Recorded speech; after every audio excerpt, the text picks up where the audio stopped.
If there's a kidnap threat on the family, if they're politicians, we'd often have a safe room. Say if the safe room was in this area here, and then we would train the clients themselves on how to use it. And basically their only job would to be, if the alarm were to go off, would just to get into that room. Once it's secure, it's pretty much bomb-proof. It has its own oxygen supply, and they can last normally for about 2 weeks in there. Hi guys, my name's Craig. I'm a veteran Royal Marine Commando, elite bodyguard, and I'm going to be taking you through some situations and way we would operate and generally keep our clients safe.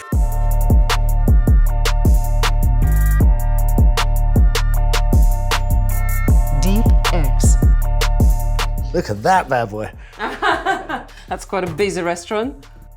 When we take clients to restaurants, we typically try and book them ourselves, book them under our pseudonym, and we'd always try to book the private area, the private table. A lot of security work and bodyguarding work isn't just about physical threats, it's about protecting the privacy. Obviously, a lot of these people are very well known, and they'd like to have private conversations, be able to have a drink or order food without everybody noting what they're doing, essentially. So in this situation, we're going to act like everything's gone well. We have our VIP room. Typically what we'd have again, we'd have an advance party who would arrive. He would go and meet all of the staff, check out the atmospherics within the restaurant. Is it busy? Are there big crowds of drunk people? Would it stop our client wanting to be there? They've cleared it all and everything's great. So we're going to put our advance party at the front door. They will typically walk out and stand at a location that they want us to stop when we arrive in the vehicle. So say if we're driving around, we'll stop just here. They'll actually stand on a marker there. I will stand out, I'll open the door for the client, at which point the advance party basically negates all of the issues or dealing with restaurant staff, and we will just walk our client directly all the way through into the VIP room to avoid any sort of conflicts there. Once they're inside the room, obviously it's VIP service, we'll have one of us just lingering outside. We typically try to take up this table or something like this, so we're not obtuse to anyone else in the restaurant, we're not drawing attention ourselves, and this also allows us to have security on it. They don't want us looking like we're peeking in, and they want their privacy from us as well as everyone else. Once leaving, what we'll typically do, I will come and collect the clients, the advance will take the rear, we'll walk straight into the vehicle and off we go. A very important thing that a lot of high-level bodyguards do, or people who are good at their job, they'll always pay for the client's meals. They'll have a card so the client isn't lingering around. Actually, when I first got into security, my second or third week, it was my job to pay the bill. And it was just for 2 people having lunch, no alcohol. Actually, I think there might have been a bottle of wine, but it was over £1,000. So for me, it was a whole new world. It had taken 2 Range Rovers, 2 drivers, 4 bodyguards, and £1,000 for people just to have basically a sandwich. So it was very much my introduction to this different world that I was about to become embroiled in. If somebody recognised the client, which happened all the time, typically what you'd find is people get very excited, but also what you have to remember is people are very aware that we're there. We'd have radios or we'd look quite intimidating. And there's very much a way of acting very politely and very respectfully, but still maintaining a bit of a physical threat just with your positioning. You have to remember that sometimes there's children who are fans, so it's about allowing that interaction without overcoming. So if you walked into a restaurant, for example, you try to stop any photos being taken, because if you allow one photo, you now have hundreds of people who now want a photo, and how come you allowed that person but you didn't allow me? So you kind of, as the bodyguard, you have to play the bad guy and sort of just try and whisk them through as much as you can, and often allow the client to say yes as you're saying no, and then everyone gets to hate you instead of the client. So. Are there any preferred restaurants? Deliveroo is great, yeah. There are a lot of restaurants that bodyguards and their clients prefer just for privacy. But the reason that they like them is they have underground car parks where you can simply drive in to avoid press. The staff are very well versed in dealing with clients and people of that nature. They're not dropping their phone numbers or trying to take sly photos or anything like that, which is quite a natural thing to do. But it's about that whole culture, they're used to it. You know, Ben Affleck can walk in and order himself a drink and sit down and no one's gonna rush over and bother him. These places are like gold dust, which is why I'm not gonna tell you which ones they are. Right, so this is now an example of a private residence. So what do you do when the client's at home? How do you provide security without intruding on a family's lifestyle or an individual's lifestyle? Typically you'd use technology, so you'd have a lot of CCTV camera that would essentially, you'd cover all arcs really. I could write all over this place, but essentially the whole place would be covered by CCTV. We'd have access to anything that was looking externally. All of the internal cameras and things that we might have on there that clients might request, we'd always leave all of the access to the client to maintain their privacy. In a residence like this, obviously you would have some form of solid barrier, whether or not you had an outside like security hut or a CC, which is your command center, monitor all of the CCTV and also just be on site as a deterrent as well. Just walking the ground sometimes, even if it's just to overtly collect post. When clients are inside the house as well, if we've worked with them to create responses to situations that might happen, if there's a kidnap threat on the family, if they're politicians, we'd often have a safe room. Say if the safe room was in this area here, we would basically time the distance from each and every room in the house to this area, and then we would train the clients themselves on how to use it. And basically their only job would to be, if the alarm were to go off, would just to get into that room. Once it's secure, it's pretty much bomb-proof. It has its own oxygen supply and they can last normally for about 2 weeks in there.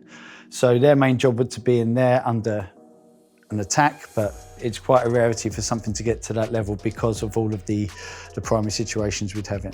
So this is an example, obviously speaking from the UK. If you're in the US or if you're in South Africa or somewhere which is far more kinetic, and people have full access to guns, not just pistols, but people have AR-13s and things like that. Your level of security is going to be a whole different ballgame. From your initial access, every single person that would be coming in, if this was a private property, say if it was a townhouse in London, and say if guns were legal, so to speak, I'm literally on the very front, say if that's the front leading wall, I'm having a security hut, like on each side. The reason that you do that is to keep them guessing from which side you actually have operatives in. But it becomes a very different thing as well, because US bodyguards will be a lot braver and more open to having conflict because they have their weapon on them. Where our mindset is, if I have a gun on me and the enemy has a gun on them, who are they firing at? They're firing at the client. So if I'm firing back on them, they're going to continue to engage me, which is bringing fire and volatility towards the client or whatever you're doing. So it's very strange to me to even think in that manner. When I've been to LA and we've operated with some of the local guys on their residential security, their whole basis and support system is obviously going to be weaponry. And managing that threat is different, but there's not a lot else that we do different apart from when you're actually engaged with violence. They would return fire, where we would essentially be removing the client from threat and harm as our initial response. In order to maintain the privacy for the client, obviously hiding their addresses or their future schedules or any sort of leaked information is paramount. And we work very tightly with the police, and there's a lot of laws both in the UK, in the US, to protect people's actual locations. As you can imagine, if everybody knew where, I don't know, Kim Kardashian lived or stayed when she was in London, it's a huge threat and a huge issue for any team. Judging by this, it's a hotel. We're going to go through the motions that our client would be giving some sort of speech in the auditorium, and also that's attached to a hotel, so this could be a premiere. It's quite a typical setup for us. If we were to just arrive just from this area, say if we were going to go for a walk through and we had a meet and greet around this area here, what we'd typically do is we'd arrive. As soon as we arrived, we'd notify the team. My advanced guy would greet our client here and would walk us through to where they need to be, who they need to meet and greet. They would then take charge and oversee that aspect, as I hadn't had eyes on that location yet. My job would then solely be to follow the client. Then as we move through to the second location, for an example, I'd have one of my team running this area. The second advance would have happened on the auditorium, and there'd be compartmentalising the security there to ensure that we had everything covered. As we move from this area through to the second area, and our second advance would take over, the vehicle would then change again. Just judging from this building here, we typically bring the vehicle back around. So as our client comes up onto the auditorium, it's the shortest distance away to evacuate. As we're making each and every move, the whole team is staying in communications, all via radio. And we're also informing the drivers. So as we move, they move. So our lead vehicle we will start to use as a deterrent and also a bit of discombobulation to keep the press and everyone else away from where our actual departure gate. So we'd often have a vehicle here and a vehicle here just to keep everybody guessing. And then once we leave, the rest of the team will leave with us. And if we're going on to a second venue, the venue will then be repeated again. It doesn't matter if it's lunch, if it's dinner, or if it's an event. That would be the general process that we'd work through each and every time. I really like it when you're drawing them. So yeah, that's my drawing skills. So the main danger zones within this is always when you're in motion, when you're walking. The main reason being is you're actually paying attention to walking, to moving. You've got a lot of things to pay attention to. So when we first arrive, our main threat body is going to be on this main entrance area. From getting out of the vehicle, this is an ultra high area threat. Whilst we're moving, we're not in complete control of that environment. That's a huge threat. Once we actually go static, again, that's a different heightened threat. Again, we go back to a full heightened threat there. Because you're static, because they know what time, when your client's going to be there, we consider that a high threat. Again, as we start moving, there are issues with trees and outside areas, but again, we would have secured this area and created white space, which is the space that we like. It's a physical space you can see, you can operate in, that allows you time to respond. Again, once we enter into this area, these are all unknown peoples. We wouldn't have had the opportunity, or very unlikely to have done any background checks or anything of that nature. So again, we're quite secure until our client is up on here, and then we would always take up 2 arcs. So you'd have one bodyguard on this end, one here, and typically there would be a fire exit around one of these areas here, where we would have the vehicle waiting. Should anything happen, essentially both bodyguards will make their way. Whoever happens to get there first, the second bodyguard will then lead way through to the vehicle to make sure it's safe. That bodyguard will physically get into the back seat of the car, the client will go in, and then the second bodyguard will go in after, creating a essential human shield to cover the D-bus, and the vehicle would be away.